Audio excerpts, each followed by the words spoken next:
وَاضْرِبْ لَهُم مَّثَلًا أَصْحَابَ الْقَرْيَةِ إِذْ جَاءَهَا الْمُرْسَلُونَ۔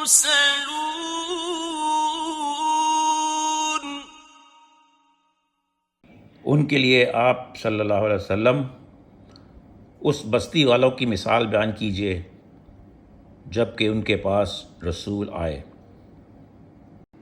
Cite to them the example of the people of the town when the messenger came to it. إِذْ أَرْسَلْنَا إِلَيْهِمُ اثْنَيْنِ فَكَذَّبُوهُمَا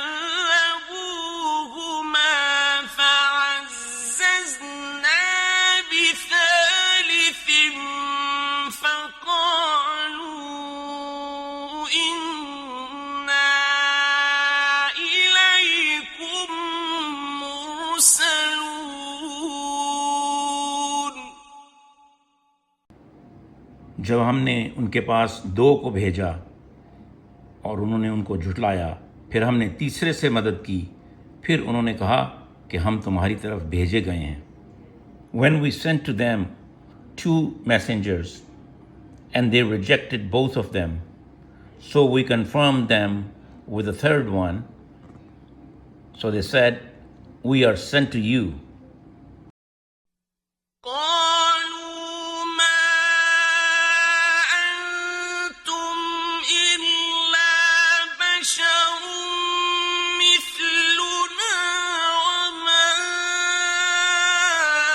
أنزل الرحمن من شيء إن أنتم إلا تكذبون۔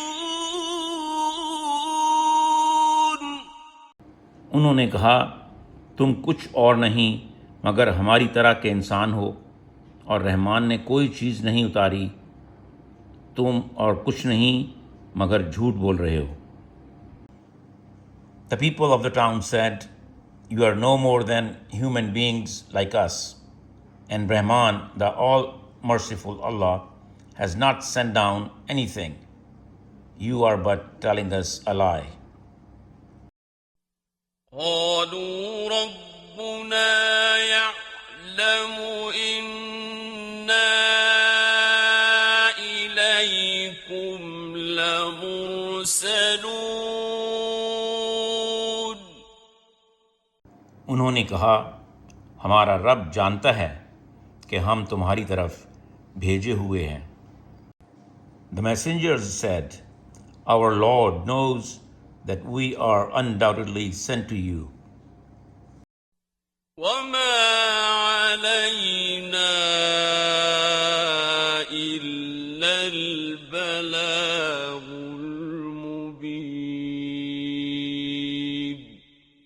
اور ہمارے ذمے تو کھلم کھلا پہنچا دینا ہی ہے۔